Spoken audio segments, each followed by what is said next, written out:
And as they were finishing up their residency with us at Cuyahoga Community College, we ended up with a little piece of terror ourselves. And so a memory I have of Emanuela was, I remember sitting in my office, and some of you will remember where you were at this point, on September 11th, 2001. I had a meeting with Emanuela that afternoon, and at that point in time, you couldn't have called your next door neighbor on your cell phone.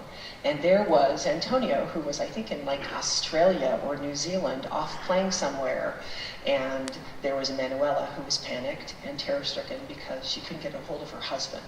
It's important for us to connect to them from our own experiences to that which has come before, in part so it never happens again. And also to allow music to be that incredible healing power that it obviously was an incredible miracle to these people. So having said that, I'd like to introduce Emanuela Frascioni, who is our Executive Director of the Creative Arts Academy here at the college. We kept her after all this to give us a piece of this fantasy impromptu, which some of you, if you're jazz people, might recognize. Tracy is known for jazz. As a part of the Great American Standards, a piece called I'm Always Chasing Rainbows.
this very same piece, little Zhana and Trina were performing in Kharkov at the conservatory in the late 30s. And only a couple of years later, something very dark starts to happening in Europe, and World War II is about to begin. We are approaching 1941. What happened in early 1941 in Ukraine? The Nazis had always really conceived of the true war to be a war against what they considered Jewish Bolshevism. The war against the Soviet Union, the war against the Jews, in Hitler's mind was two fronts of the same battle. In the summer of 41 and June 22nd, when the Nazis invade, that's really, in Hitler's mind, the beginning of the true war. And we see the true veracity of the hatred of the Jews. We're more used to the model in Poland of rounding up Jews, putting them in ghettos, holding them, using them as slave labor for some future event. But with the invasion of Russia, the destruction of the Jews is already on the table. And it begins very, very quickly, within a matter of weeks, days, months, and of entire communities being wiped out in a matter of days. They would simply use a factory, use a synagogue, use a cattle car, lock Jews up, and hold them until they would be killed. Some were able to escape further east. Others did not believe the stories, did not think these stories could certainly be true. The Germans, the culture that they brought, how could they be such barbarians? And by the time the Nazis roll into town, it's too late. So many Jewish families, they believe that it's not going to happen. And back then there was no social media, obviously there was no any kind of normal popular media that we have today. Yeah, and it didn't help that since the signing of the treaty, the Hitler-Stalin Pact, Stalin had really cut back on the reporting of atrocities in Poland and other places. So many Jews in Ukraine and other areas, Belarus, Latvia, were not fully aware of what was happening. But even when information did get out, photos, stories, the world didn't believe it. The world didn't believe it. No one except the United States didn't believe it. I mean, people did refuse to believe it. Yeah, and even those who did believe it, and one of the other tragedies is that they did nothing. They simply did nothing. And what were people to do? Their neighbors turned on them. There were quite a bit of collaboration. You don't know who to trust. You don't know which neighbor's going to turn you in. You don't know which neighbor's going to help you. How quickly the Hitler's war machine swept Ukraine, because obviously there was an agreement between Stalin and Hitler, so they wouldn't attack each other, but then quickly it changed, and all of a sudden Ukraine was swept. How quickly that happened? Like a matter of months? Or? Very, very quickly. Within the first few weeks after the invasion in June. And part of it was because Ukrainians believed they were the lesser of two evils, that the Germans were the liberators. Yeah, there was a strong sense, there was a lot of anti-Soviet sentiment, and there was a thought that, well, the Germans are liberators. And some of the Ukrainian collaborators, that's one of the reasons they collaborated. Some of it was for greed, some of it was for fear, opportunism, but they thought, well, these guys can liberate us from the Soviets. And within, usually by 42, certainly 43, they realized that was a mistake, that they were going to be enslaved. The Nazis calculated that at least 30 million Slavs would have to disappear off the map, and they primarily would use starvation to do that. But the order was for the Jews to disappear as quick as possible. Before Drobytsky Yar, there was Babin Yar, which was an even bigger massacre of Jews. Can you tell us more about that? The Nazis would dig trenches and use big bulldozers and things to dig trenches, to shoot people into the trenches and then simply bury them in the trenches. But the ravines made it simpler. Just march the people into the ravines and shoot down into the ravines. Yeah, that's unbelievable to think, but that's actually true. And again, looking back at the history of my country, I'm from former Yugoslavia, there was a Nazi movement there, a Ustashi movement in Croatia, and part of their strategy was not to use bullets, so they would use knives. So they killed so many thousands of Jews and Orthodox Serbs using knives. In Ukraine, they obviously didn't systematically kill them like in Auschwitz in Poland with gas chambers, but they used these ravines. They would dig up these ravines and just shoot people. Yeah, primarily it was shooting. They also used gas wagons, wagons that would recycle the carbon monoxide into the boot of the wagon and drive people around until they suffocated, but mostly bullets. And we're talking about upwards of 1.5 million Ukrainian Jews. The book recommendation that I've been thinking of as they've been speaking is The Holocaust by Bullets by Father Patrick Dubois, who is a priest from France, who, because of a family connection to the town of Ravaruska during the war, explores this issue and ends up leading an international research project in which he undertakes to explain how Jews were killed by bullets. And his research is really fascinating, and I think it would be very interesting for many of you.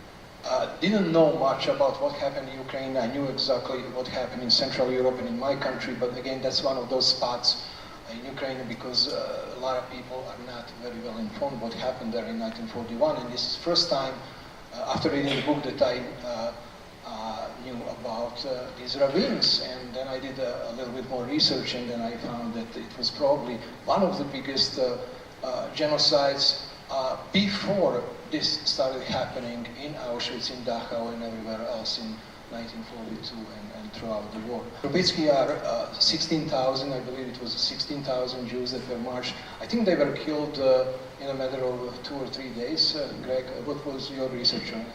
That's what I found as well, that the place where my mother and her family were taken, this abandoned factory, that those Jews were taken ultimately 2 miles down the road to Trubetsky Yar, and over the course of 2 or 3 days, they were all murdered there. One story I ran into that's not in this book, was in the other book that I wrote, was that in one place in Ukraine, instead of shooting the Jews as they did in ravines, they went into a town, rounded up 3,000 people and buried them alive in an abandoned mine, actually literally bricked up the entrance, and so that they would suffocate to death. It defies belief, and I actually, when I first heard it, I didn't believe it, but I did ultimately find documentation for it. The mass exterminations, the Holocaust as we know it, actually did begin in Ukraine, and that's something that I found that I didn't know, and as I found, went around talking about the book, that very few people know. There are complicated reasons for that, but at the Nuremberg trials, Robert Jackson, who was the chief U.S. litigator, in his opening statement, one thing I'd recommend if you're interested, read his opening statement. It's unbelievably powerful and eloquent, and really expresses everything about the Holocaust and what a horrific singular event it was. His opening statement. In that statement, at one point, he said, "No Jews suffered like the Eastern Jews."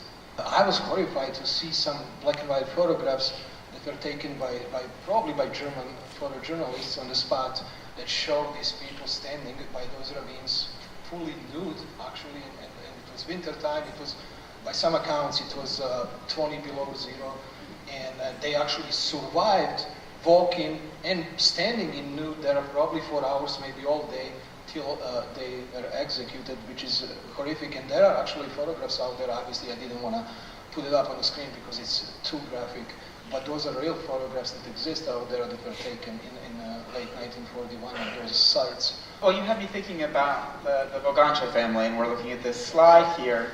And one of the things I was struck from the film, the very poignant moment from the film, when you're eating on plates that were used at the same time that Jana and Frida were in their apartment.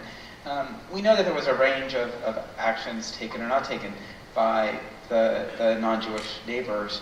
I was just wondering if you could tell us more about the Bogancha family. My mother had gone to school with Nikolai. Nikolai is the young boy in the middle there, and Nikolai, they were classmates, and they they were friendly, and they weren't quite boyfriend or girlfriend and boyfriend, but they sort of made eyes at each other, were kind of shy and all that. But anyway, that's how my mother knew. They lived on the same street. The Boganchas were relatively well off. That was the relationship, and they sheltered them for 2 weeks. And of course, the order was that anybody found sheltering a Jew would have been shot along with the Jews. So this is an extraordinary act of courage on their part. At that time, the city was crawling with Nazis, and they had this, again, coming back to, David was telling me earlier about this, they had a real commitment to finding and killing every Jew they could possibly find. It wasn't good enough to just occupy the city and think, okay, we're occupying it, we don't really care what the other Jews do. They were going to find every Jew they could and root them out and kill them if they could. And not only that, there was also Ukrainian auxiliary police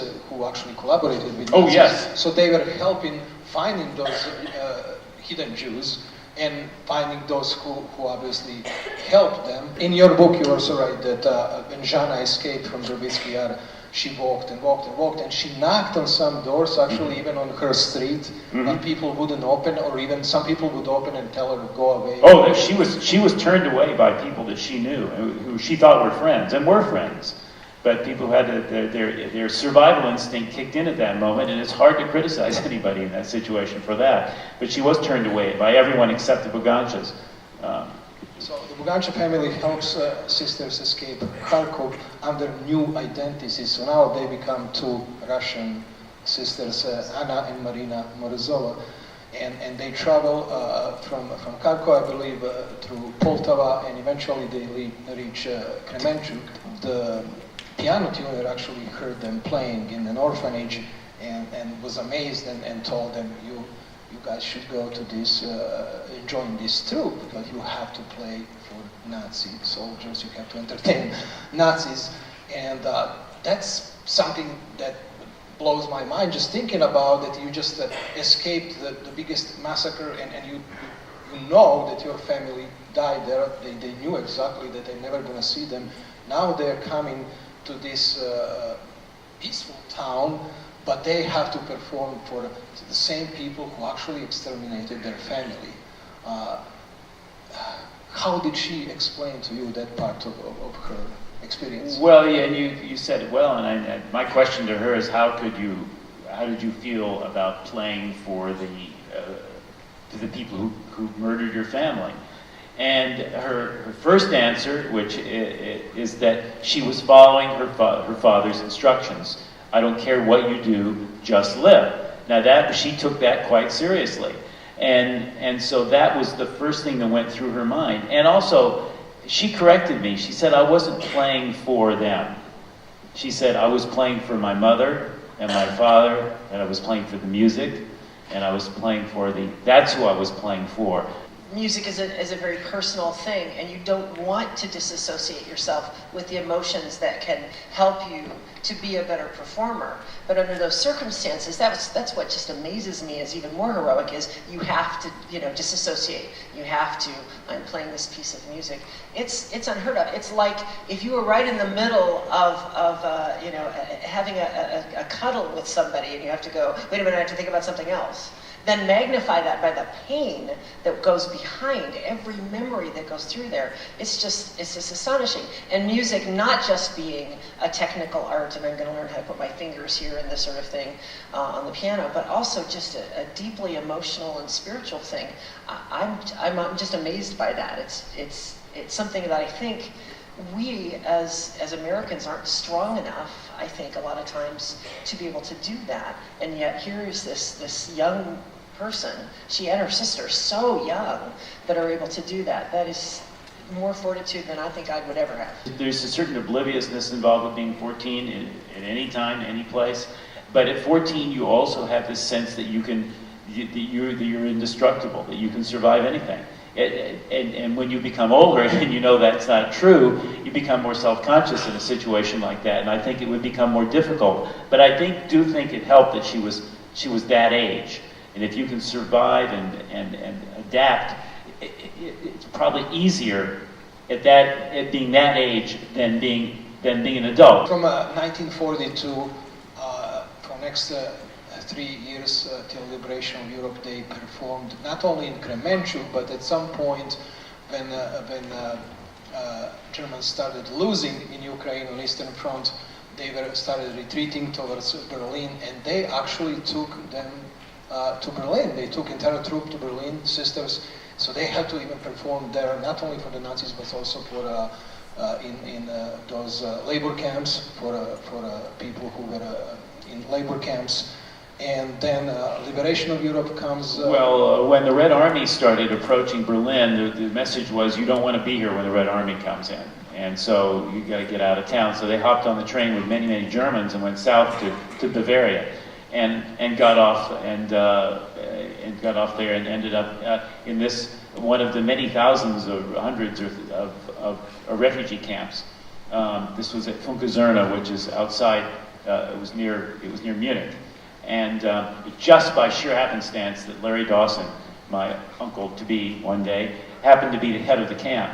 And he was this crazy music lover from Virginia.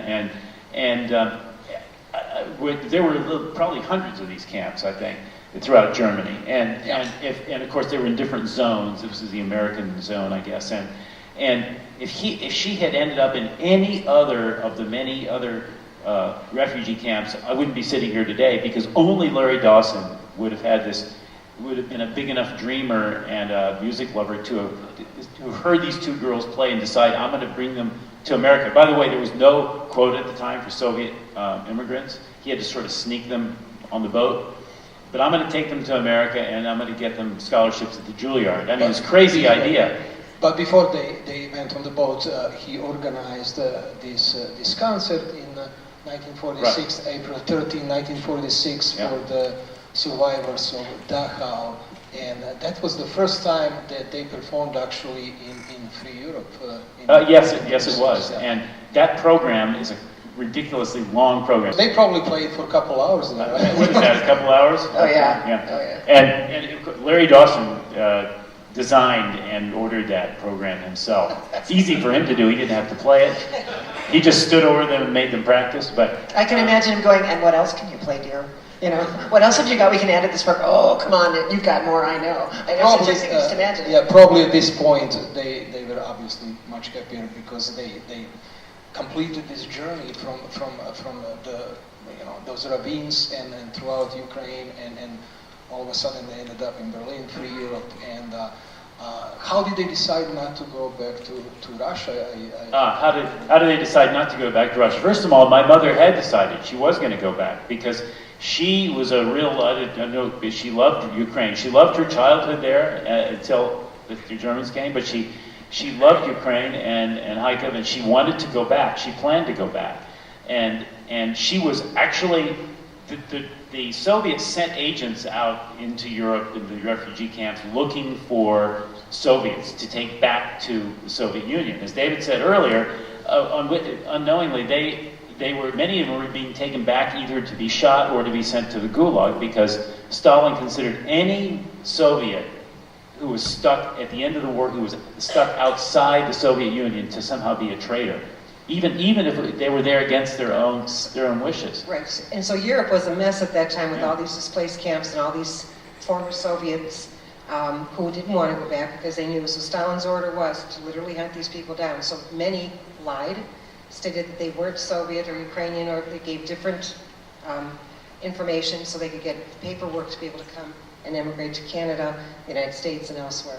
But it was a hunt, literally a hunt for these people. It was, and they would have been dead. They would have. And Larry Dawson put a stop to it at one point in the camp that he ran. But my mother was ready to go. But then, as she was leaving, she looked at Frina, and Frina said, "I'm not going." And my mother said, "What do you mean you're not going?" She said, "I'm not going." And so my mother would not go without Frina. So it was really, Frina saved her life in that moment. And after that, they go on the boat and arrive in New York, and eventually in Virginia, and the rest is history that you didn't know for the next 30 years when you were born, obviously. But can you tell us more about Juilliard and how she ended up there? Obviously, one of the biggest institutions. Well, as you saw in the film, my dad was a graduate of Juilliard, and he at some point met the girls on the farm. He would go. My dad was working in New York after he had been at Juilliard. He was a string quartet player. He was playing under Toscanini and the NBC Symphony, and also playing in Broadway shows and stuff like that. But anyway, he would go home to Virginia and to visit his family. And on one of those visits, he met the girls. By the way, they hated the farm, because they were trained as artists, and they were not used to doing any manual labor. And Grace put them to work, and they just hated it. Matter of fact, at one point, they were waiting for Larry to come back to Europe. He was wrapping things up over there, and they prayed for Larry to come home. And they at one time they even plotted to escape the farm. and if necessary, go back to Russia because they hated the farm. But Larry came home finally, and they were sort of liberated. And Larry had kept this dream. He was going to get them into the Juilliard. And so as soon as he got home from the war, he started working on that. My dad, of course, knew people at the Juilliard. And first thing, he took them to Baltimore to audition at the Peabody Institute, which was a fine school. And they went in there, auditioned, were immediately offered scholarships. And they left, and Larry said, okay, that's fine, now we're going to go to the Juilliard, because that was his, it's like the Peabody was their backup school, right? And so they went to the Juilliard, and there they auditioned, same deal, they auditioned for, among others, the head of the school, and they were immediately offered the scholarships there. They briefly even met Vladimir Horowitz there at one point. Many years later, Horowitz came to Bloomington, Indiana to perform, and my mother went backstage afterwards to speak to Horowitz. She approached the table where Horowitz was signing autographs. My mother said she didn't have a program for him to sign because she didn't believe in that. She didn't want to ask him for it. She just wanted to thank him. And so she finally got up to the end of the long line at the table, and Horowitz rose up, got up, and bowed to her and kissed her hand, and then that was it. You know, she doesn't remember anything after that. That's why it's so important for these stories to be told. I mean, you're giving a very personal piece of your life, but the bigger picture is that until we continue to hear these stories, it makes it human, it makes it real. Absolutely. And the fact that the archives, thank God, are open now. We can begin to see information out of the Ukraine. But the fact that we have not, the research hasn't been done yet, that's just beginning to happen in terms of what actually happened there, so that it becomes part of a bigger picture. The fundamental reason for continuing to tell this story and others like it is because the deniers keep denying. They keep creating new lies. I was astonished to go online and find that there's an active denier, more than one denier website that still maintains that the slaughter at Babi Yar didn't happen, that it was all trick photography. I mean, it's astonishing. It doesn't matter how much evidence you give them, because that's not the way they think. But they will keep doing it. This is an extraordinary true life story. How many people here think that this should become a movie?